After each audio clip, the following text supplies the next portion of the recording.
बहुत पहले की बात है। एक घने जंगल में दो खरगोश बसते थे, ग्लो और मिलो। दोनों पहले गहरे दोस्त थे, लेकिन एक दिन जंगल के सबसे मजेदार गाजर के खेत पर कब्जे के मामले पर उनके दरमियान झगड़ा हो गया। ये खेत मेरा है, गुलो ने अपनी छोटी सी दम फुलाकर कहा। नहीं, मैंने उसे पहले देखा था, मिलो ने गुस्से से जमीन पर पैर मारा। दोनों के दरमियान बहस बढ़ती गई, यहां तक कि वो एक दूसरे से लड़ने लगे।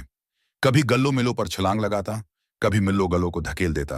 उनके पंजे जमीन पर मिट्टी उड़ाने लगे और दूसरे जानवर हैरत से ये मंजर देखने लगे।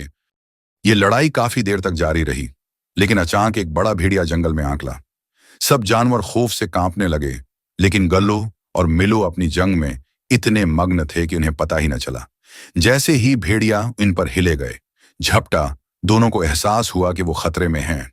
फौरन ही वो अपनी दुश्मनी भूल गए और एक दूसरे को बचाने के लिए दौड़ लगाई। मिलकर उन्होंने एक चालाकी भरी तरकीब सोची और भेड़िया को एक गहरे गुड़े में गुरा दिया। जब खतरा टल गया, तो दोनों एक दूसरे की तरफ देखकर हंसने लगे। हम तो मामूली सी बात पर लड़ रहे थे, जबकि असल दुश्मन कोई और था, मिलो ने कहा। हाँ, दोस्त सबसे बड़ी ताकत होते हैं और हमें हमेशा मिलकर रहना चाहिए, गुलो ने खुशी से जवाब दिया।